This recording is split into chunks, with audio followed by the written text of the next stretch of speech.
Hey, fellas, digging into the vault, I just found this episode, which we hadn't released. It's going to be season one, episode 16. We had titled it at the time Location, Location, Location. I don't know if you remember anything about it. Not a Do you sing, remember? not a. I don't remember Wait, anything. are we AI right now or are we ourselves? No, you're you this We're time. real? I don't remember Yeah. anything about it either. Okay. Well, I did record it with your meatbag counterparts and not Oh, your AI counterparts. Okay. So I So do we were remember there. that for sure, I think. was Like, it Okay. cute? 82% sure that you were there for this one. But Okay. regardless, it looks like it went a little longer than our tight 30. It looks like it's 44 minutes. Ooh, we better So get listening. yeah, we should just dive right into this sucker. I think it was a really good episode. Again, don't remember much about it because it was so long ago. Hey, But Brian, listen to I this. think That was me blowing the dust off of this episode. and that had to be real because I've never heard AI fake a breath. Yeah, So I think they you're don't real. even know how to That's a pretend real to do that. Jeff. It's like Yeah. trying to draw numbers. Can't do it. Amazing. Oh. All right, fellas, let's kick off location, location, location right now. I'm in. Why didn't he just say anything? Yeah. No, you went. Yeah. All right. Yeah. Right Django. now. Okay, Django, now. that's a different podcast where you're Oh, just God. nothing You but guys work are just to be talking around that. over each Okay. other. So is So this well. all right? I'm ready to listen if you guys are. Data Bros begins now.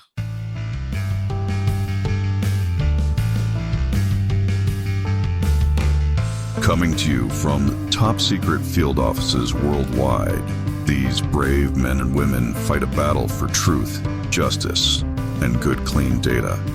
These agents of change make up the Bureau of Records, Objects, and Standards. They are the Data Bros. Hey everybody, welcome back. That's right, from deep within the bowels of the Pleasure Dome, the Data Bros themselves at the decree of Kubla Khan are here for your weekly 30-minute appointment. That's right, the Data Bros to talk about the comics industry, comic book data, and what goes into running a modern comic book store. This week, I am your host, Jeff, as opposed to being several other identities I shuffle around in my back pockets, and with me, as always, are Django. I'm Django. And Manage Comics itself's Brian Garside. Oh, we don't have to introduce me that way, do we? All right. I mean, we don't usually, but I wanted to. London, Hey. Ontario's own Brian London, Garside. Ontario. Hailing from London, Ontario, Canada. Yeah, and all those words from my intro are, lyrics from Rush's Xanadu, Canada's biggest band. God. You have been on a Rush kick for like 3 or 4 weeks. Rush now, man. and Dining on a Honeydew, yeah. Man, that's Babbo wild. O'Reilly is definitely their best song. Oh, Isn't that that's The a Who? great number. This week, we are here to talk about 3 very important things. Location, location, and location. Oh, those are so good. Yes, where do you put your secret headquarters? Well, I gotta keep it a secret, No, bud. you can't. The Pleasure Dome.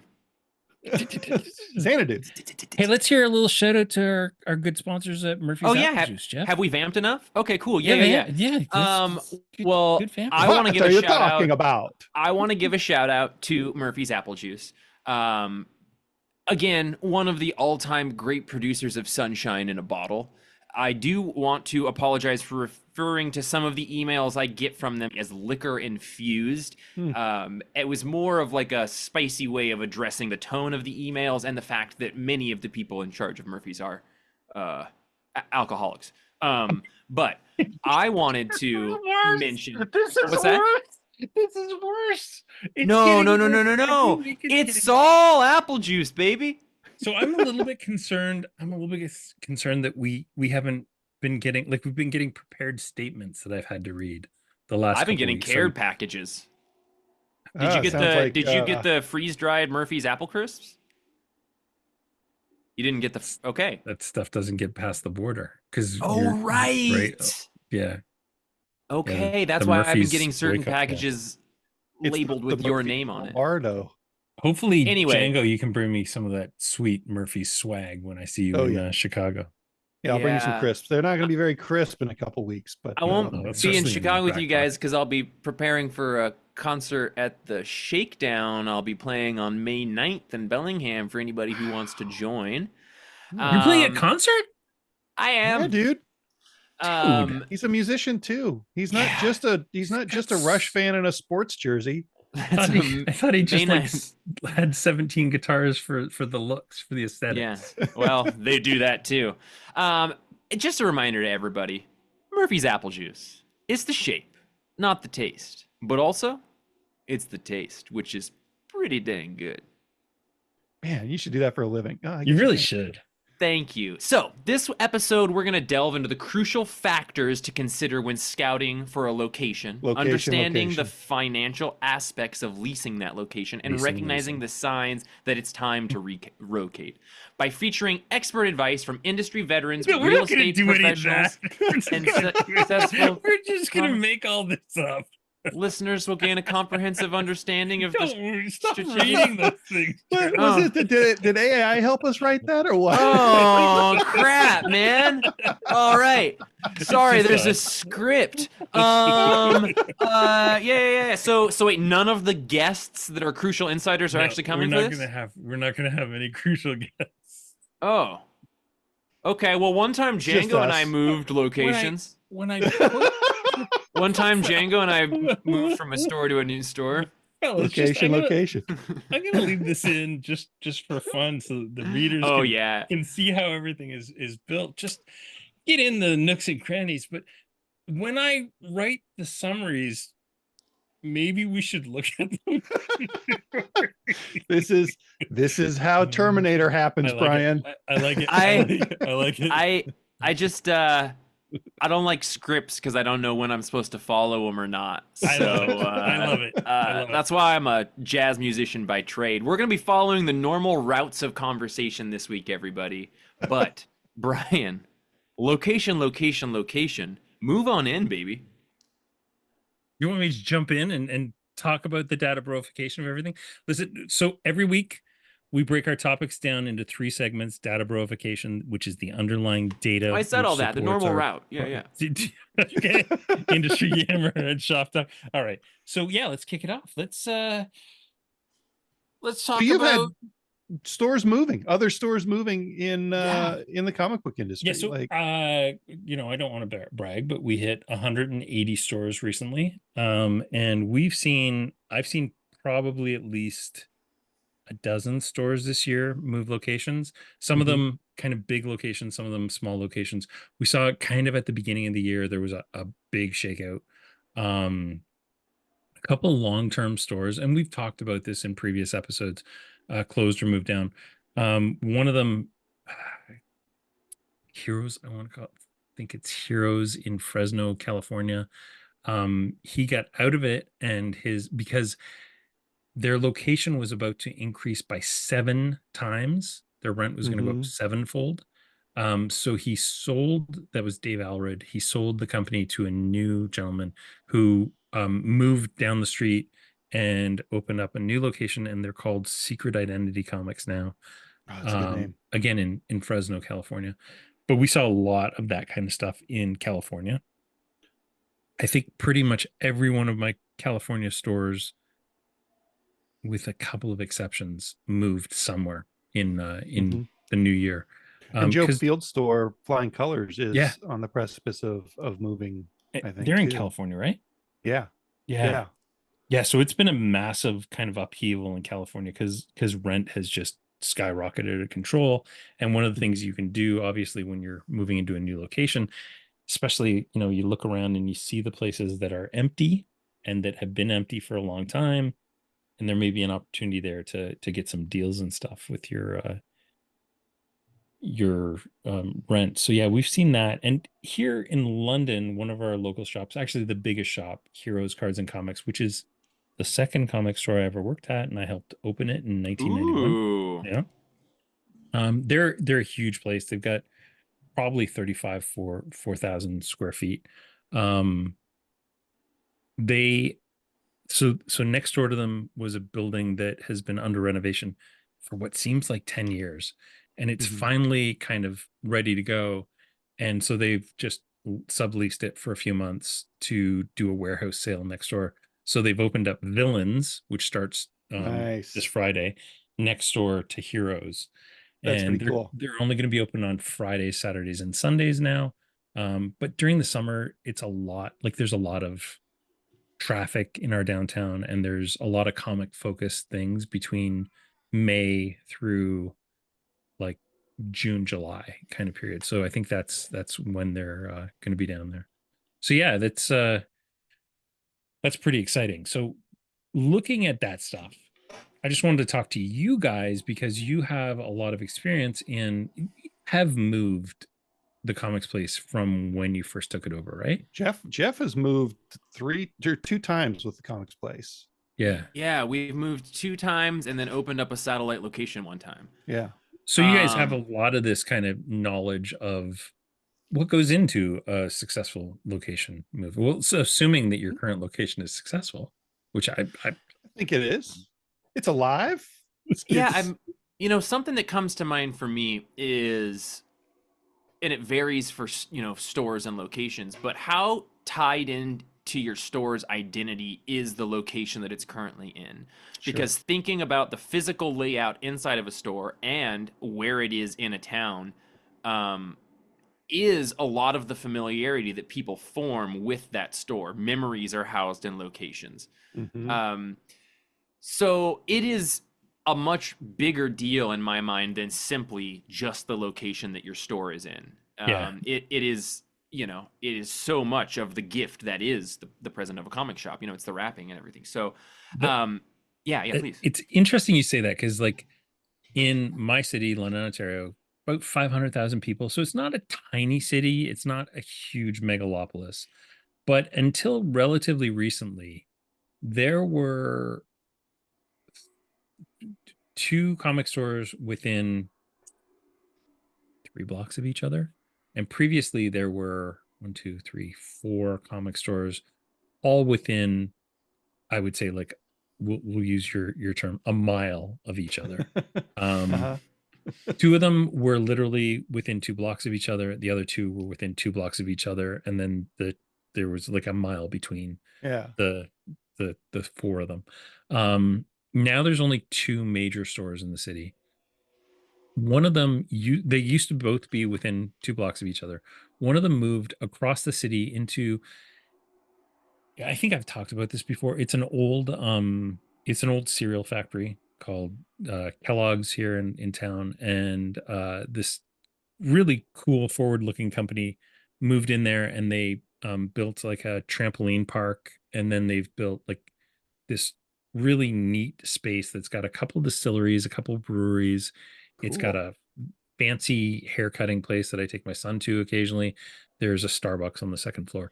And Gord and Carol moved into the first floor for they moved their store LA Mood there.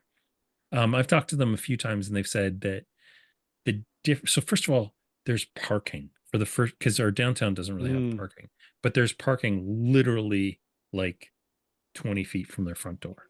right. And plentiful parking, like And tons. that changed things for them. Well, there's that, and then there's office space in this building. And so they get foot traffic during the weekdays from people just wandering down from their offices. Yeah. And then on top of that, this location does like a Christmas market for 2 weeks, and they do a spring market and a summer market. And when Right. those things happen, they start to get this weird foot traffic from those things. And Gord was saying that during the Christmas season, their worst day is better than their best day ever was downtown. Yeah. Hmm. So it's Yeah. things So like it that, right? Like, it depends a lot. So when we moved 3 blocks up the street, the same street, the last time we moved from a little a place that was about half the size of what we have right now, and we were worried about that move, um, but we did it and saw instant better foot traffic. wow. Um, we we it was a leap of faith to move over there, but it worked out really well. And a couple of years later, we decided to move our or to open a satellite store in another area of town, and we found a great deal on rent.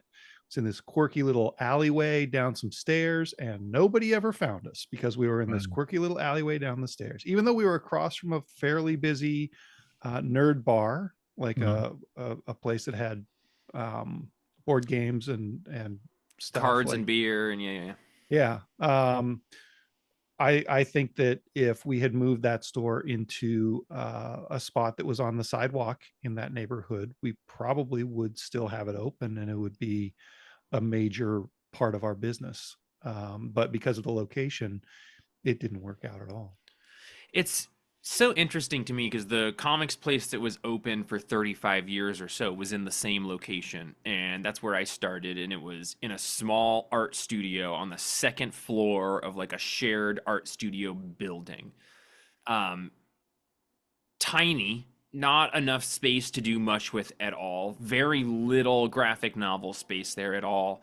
And I'm astounded by how many people still to this day come in and talk so highly about their memories of that location. Mm-hmm. 35 years in this spot that I would say objectively on every level is a worse retail space than what we've And got right now. probably couldn't have supported one more employee. Yeah, Like no exactly. matter how you were kind of at the maximum number of sales is never going to support the amount of people that it needs to have in there to handle it. Which I bring up to mention just that, like, the consumer customer perspective of a location and the people running a business in that location can vary drastically Yeah. and sort of what it means. And, you know, you can have a bad location and create a spot that people love, and you can Yeah. have a great location that doesn't cater the way that you want it to. Again, we've got a lot of like rent stuff to break down, but I think about a lot of this stuff in more like theoretical value senses. Well, like the perception of your location is important too, right? When we made that move 3 blocks up the street, the first thing everybody told us was how horrible our parking was. Yeah, they It's like, still say dude, that. it's 3 blocks from the other one. Yeah. Like the parking's the same. Yeah. It's the same, man. I get it though. There's a large difference in this city between 1 block and 3 blocks, especially like the two of those blocks are super sketchy. They weren't. Super. They weren't. Yeah. It like it's this. Yeah. Anyway. Yeah. Yeah. There is a big chunk of perception there, and I think, you know, when you break it right down to the nuts and bolts of how do you make the most money with a business like a robot, location is super important. And I think in my mind, and I heard somebody reference this as something that Phil Boyle says too. I've always thought like, yeah, you can get a location without as much foot traffic, but you need to take that money that you've saved and advertise with it. Yeah. So it's not Mm. really a savings; it's just a reallocation of your funds. Yeah, I And think he actually consider, I think I heard Phil saying that he considers location a marketing expense. Yeah. Like Yeah. to a certain degree. Yeah, Yeah. and I think that makes a ton of sense. Mhm. Tons, yeah. Do you guys want to break down some of the other expenses associated with finding a good place? Well, Oh, and yeah. we could maybe even talk just like some of these numbers when I first started learning about this part, like I didn't know the difference between net and gross and stuff like that, right? Well, a Like, gross and is a dozen dozens. 144. Yeah. 2 gross, that's how many whoopee cushions you give out on April Fool's Day. That's 288.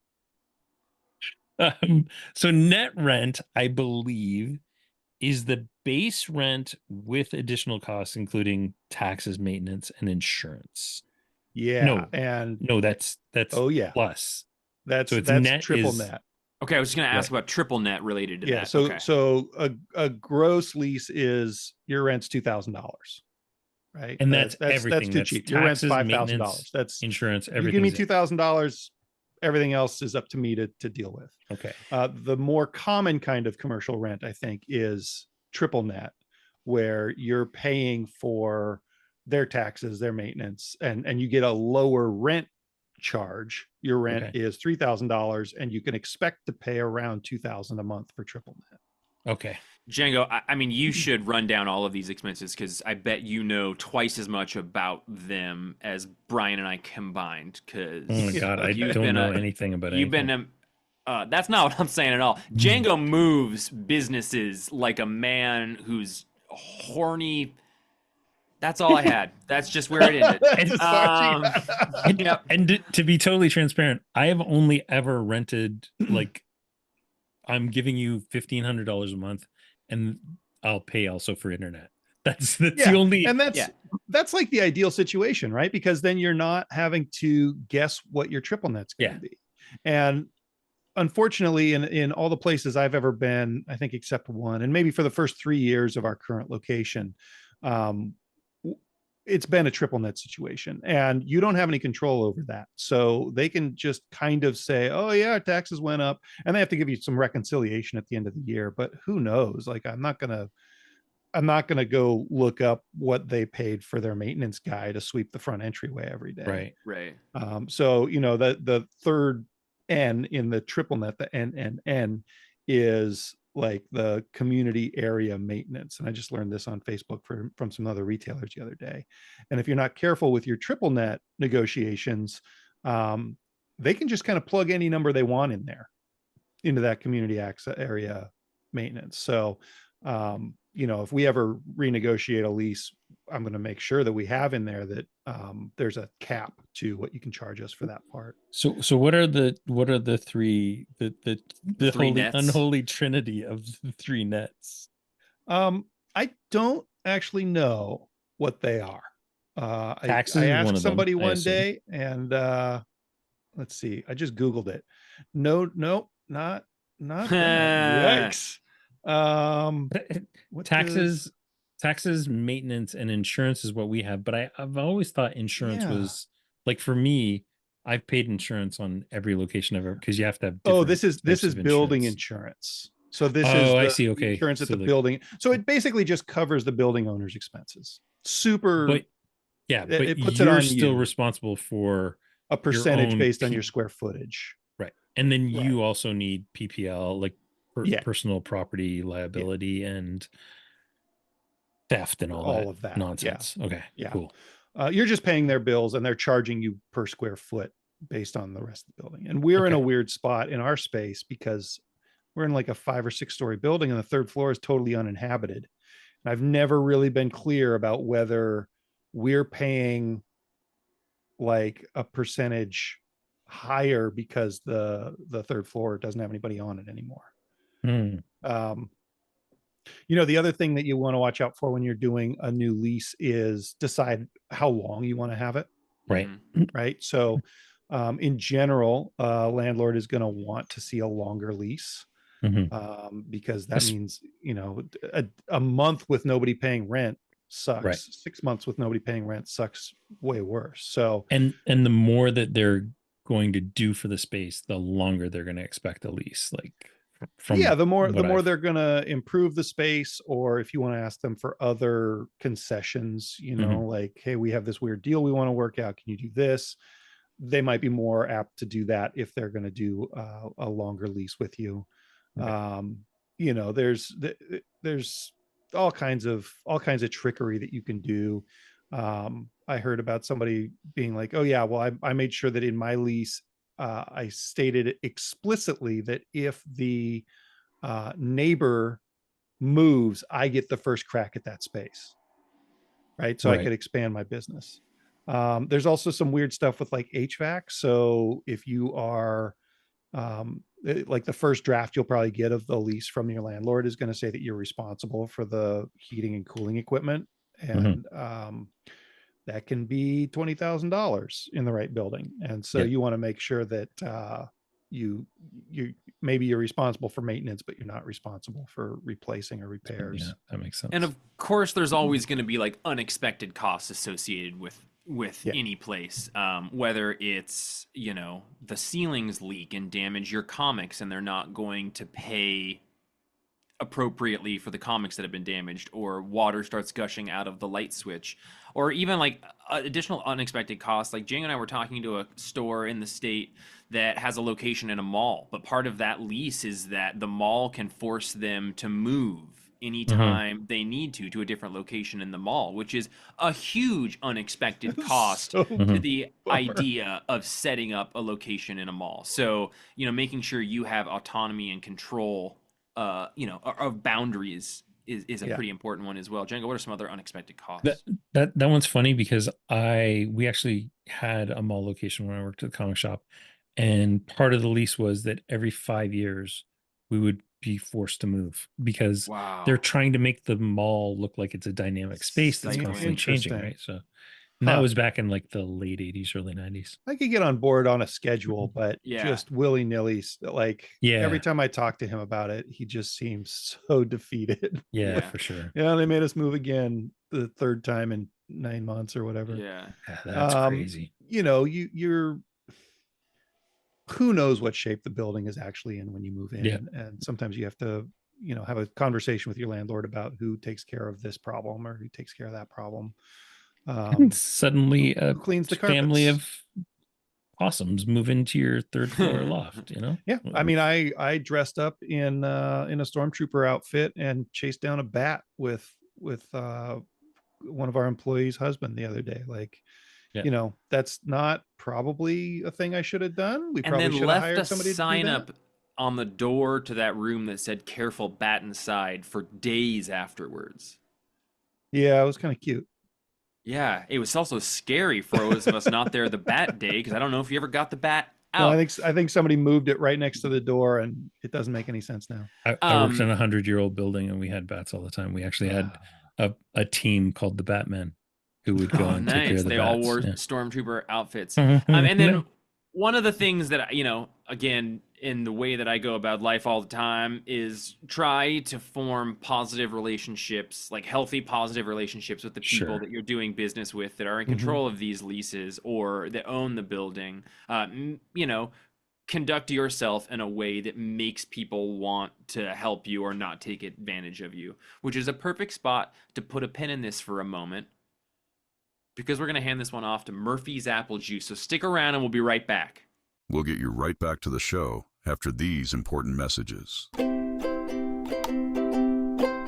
Today, Murphy's Apple Juice LLC, a leading producer of high-quality apple juice, is announcing that the company is currently undergoing changes in management due to internal restructuring. Despite these transitions, Murphy's Apple Juice assures its customers, partners, and stakeholders that the availability and delivery of its beloved apple juice products will remain unaffected. We understand the importance of continuity in delivering the premium quality our customers have come to expect from Murphy's Apple Juice. While we navigate this period of change, our commitment to maintaining the highest standards of product quality and service remains unwavering. Murphy's Apple Juice has been a trusted brand in households across the country, known for its dedication to crafting apple juice with the finest ingredients. We emphasize that the current internal changes are a step towards strengthening our operations and ensuring long-term success. Our team is fully equipped to manage this transition smoothly, and we have implemented measures to ensure that our production and delivery processes continue without interruption. Murphy's Apple Juice LLC remains focused on delivering excellence to our customers, and we look forward to continuing to serve our community with the same dedication and passion that has defined the brand for nearly 100 years. Murphy's Apple Juice, it's not the taste, it's the shape, but it's also the taste, which is pretty dang good.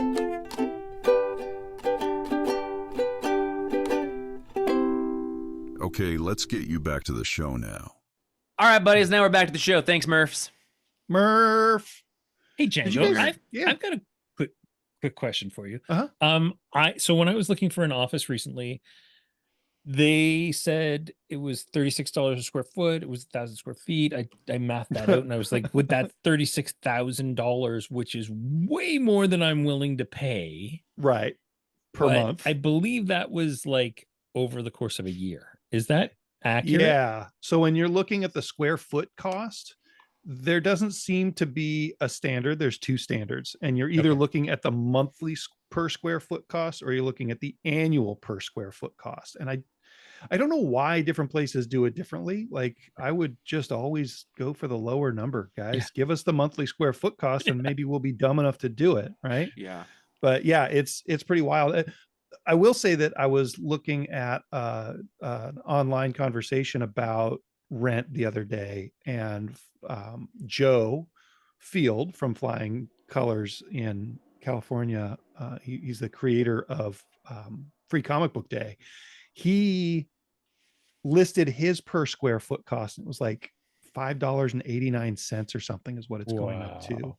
And that's the area where, depending on where if you were in Mississippi and looking at that, that might be an annual cost, Mhm. Right. Yeah. right? Yeah. So it becomes really kind of hard to suss out what you're actually talking about at some Mhm. point there.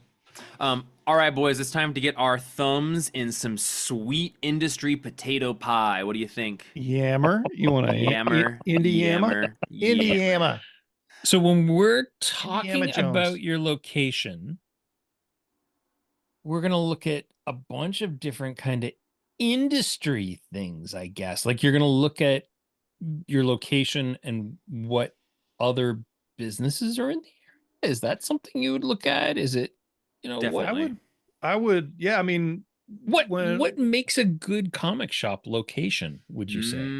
Well, so Mm. there's two ways to look at the word location, right? There's where it is on the map, and there's what it's like inside. So Right. when I Okay. think when I think of the song location, location, location, I'm thinking of where it is on the map. And so Okay. that's for me, from that perspective, I'm going to be curious about what businesses around it. What is Right. the neighborhood like? What is the front look like? What kind of signage opportunities do you have? For Restaurants comic books, nearby, yeah. beer drinking nearby are great advantages. If you're on a beer row, maybe you're staying open later to catch people 2 beers in and closing in time to get them to not have them when they're 4 beers in. Next to a concert venue because you know that there's going to be nightlife around there, so that's going to affect your hours that you're open. Our Right. current location is pretty close to the farmers market. So on Saturdays, we get a pretty huge influx of people who are doing that kind of stuff. I even like, for a comic store, how many windows in which direction do they face Yeah, are that's a great a one. part of it, right? Because Yep. we don't want our stuff to get sun damaged too badly. Yeah. But at the same time, That's you a good want people point. to see inside and know that there's a good time to be had. They want to be in Mhm. there. So, Django, I have a question for you because Mhm. you're more aware of this than I am. Uh, Accessibility for a Mhm. shop, and particularly accessibility inside of a shop. Yeah. Wow. What Yeah. what sort of limitations does that present to you? What are you not allowed to do if you don't have accessibility for people who have limited mobility? Does that change what you're actually able to do from a pen and paper stance, or is it just in terms of like being able to appeal to everybody in more of a theoretical sense? The last time I investigated this, the law was a little bit slushy, but the rule was that you have to have like accessibility ramps and access to everything that anybody else would who didn't need a wheelchair would use. If the construction didn't cause a quote unquote undue burden to the business. So Right. in our location, we have a step up to get into the main store, but at some point in that building, somebody had built a ramp. Easy workaround. The ramp is wide enough that the guy that came in one day to try to catch us breaking ADA laws with his measuring tape couldn't find a problem with it. So Nice. dodged that bullet. Took the railings down anyway so that we would have an extra 4 inches there.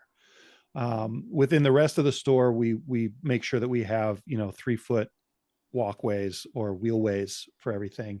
But then we also have our upstairs area where we hosted games for a little while. That's what I was curious about. That is absolutely not accessible to people who have mobility issues. And because there's no reasonable way to get people up there, it was not an ADA issue. Right. Okay. So then it's up to us to make sure that whatever we're offering up there isn't enough of a core part of our business that we are bummed out that, So there are aspects of what is your core business and making sure that your core business is able to be accessible to anybody. Yeah. And so you can stretch that a bit by loosening up the idea of what is core business. That's really interesting. Yeah. One of the many things in co-owning a business with Django where I am like, I love having this guy around because he knows a lot more about this stuff than me. I've messed them up over and over for your benefit. Yeah, appreciate you. Let's dive into some shop talk, and Yeah. let's get into the nitty gritty of your place. What are you guys seeing in your, so spoiler alert for those that don't know this. I know you guys have talked a little bit about some of the, let's call it, social issues going on in your area. Yeah. And how did those affect you, and like what do you do to mitigate those, or what do That's you a do? that's a great question. So Elect a new Bellingham, mayor. yeah, Bellingham, much like many other cities in this country right now. I'm curious how it is in Canada as well. Same, Is it exactly the same. Yep. okay? Yep. So yeah, there's Everything you say is our downtown core right now. okay. So yeah, there obviously you don't need me to tell you, but there is a pretty big drug epidemic happening right now, Yeah. fentanyl. And then also the way that U.S. laws, especially in Washington, are being regulated and upheld, have created a disconnect with the police system's ability to deal with these crimes in public places. And I think you guys are also facing like a mental health epidemic that we're Yep. seeing, because Mhm. they basically closed down all the asylums, Yep. Yeah. and then fostered everything onto the healthcare system that Yeah. is entirely unequipped to Yeah, deal with that. Reagan So did that for us a long time ago. Yeah. yeah, So yeah, So yeah, the way that problem manifests is us hearing from customers they don't feel safe being downtown, or Sure. mentioning that their child doesn't like coming downtown for that reason.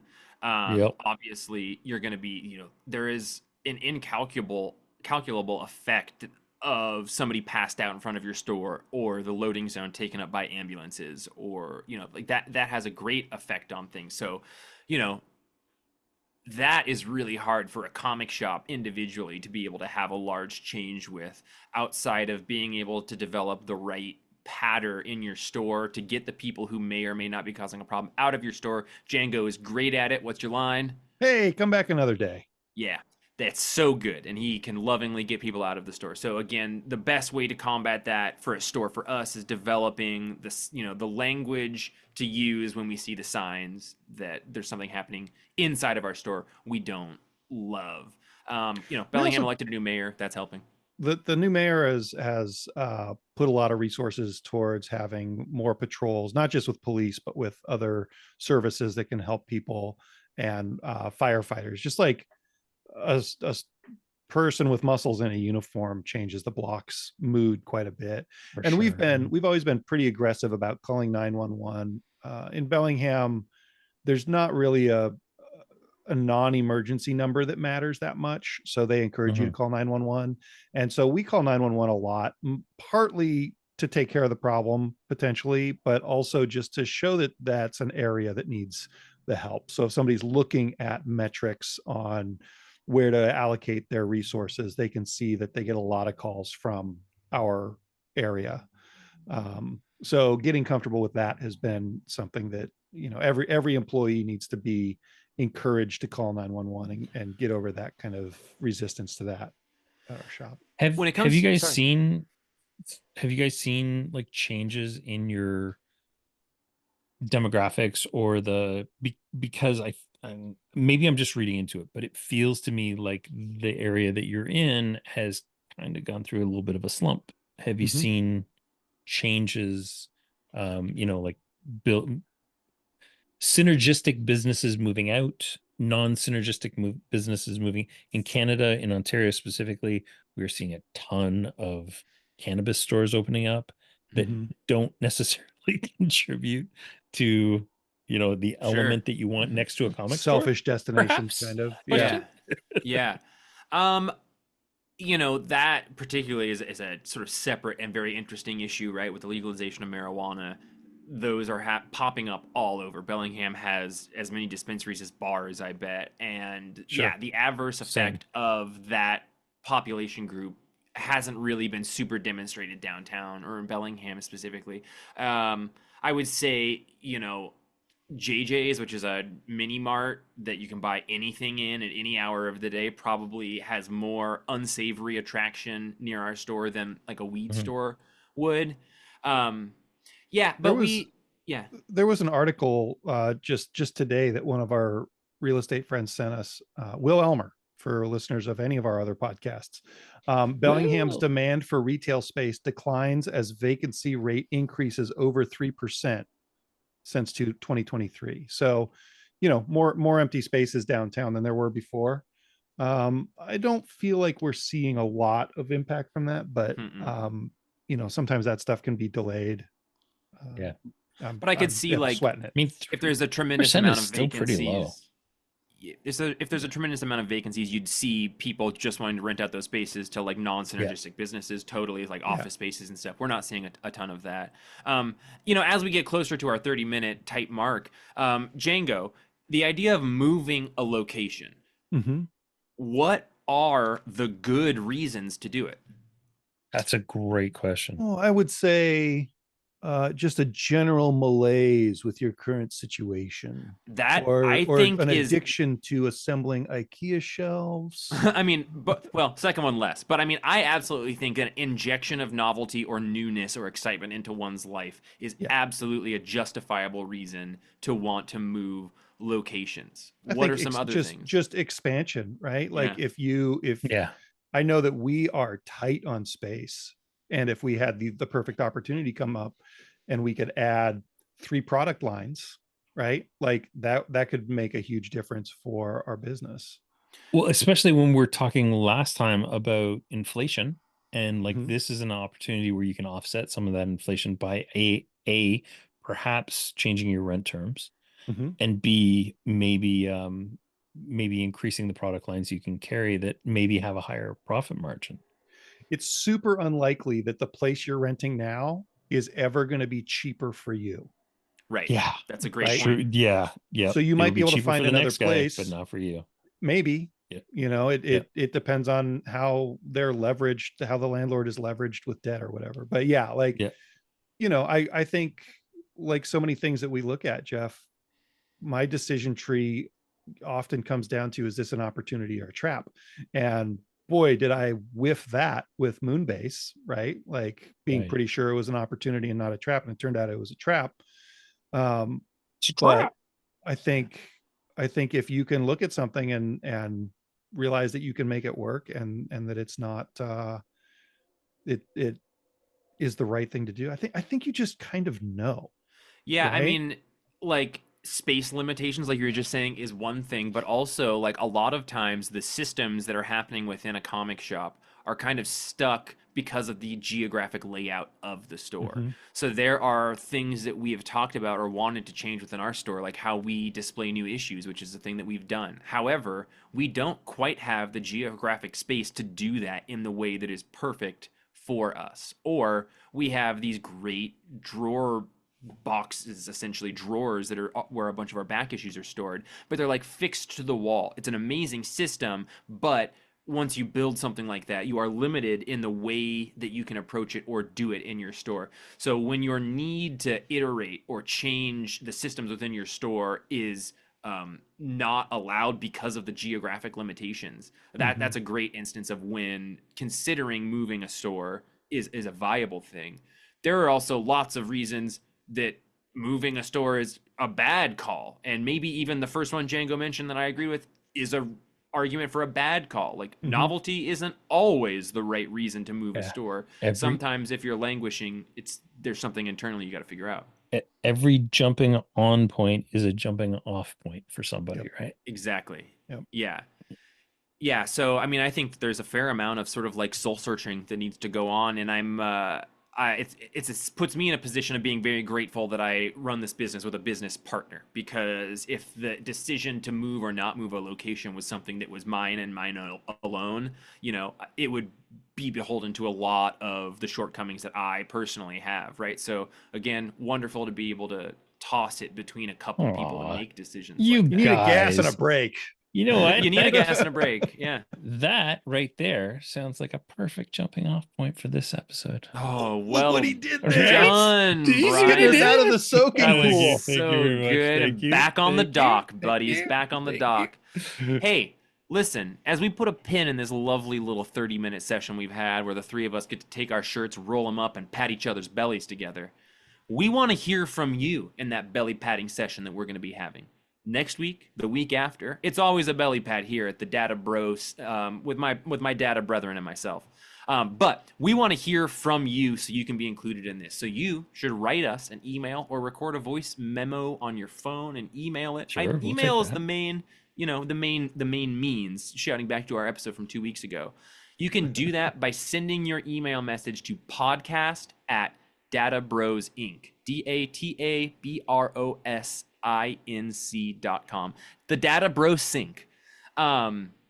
Very, very important that if you're listening to this episode at this point, episode 14 or whatever, don't forget to like, rate, and subscribe to Data B.R.O.S Inc. on your favorite podcast app, or watch us online at YouTube. That's a joke. We're not on YouTube, but we will be one day, and you'll be No, like, we "Man, are. We are. We're legit on youtube.com/@DataBros Inc. And it's Oh, I just haven't audio gotten- only. Okay, I was going to say, I haven't gotten I post concerns audios from there. people about Yeah. how much I vape yet. So you'll find the Data Bros and all of our projects at databroinc.com. You can also learn about the Comet Standard at cometstandard.com.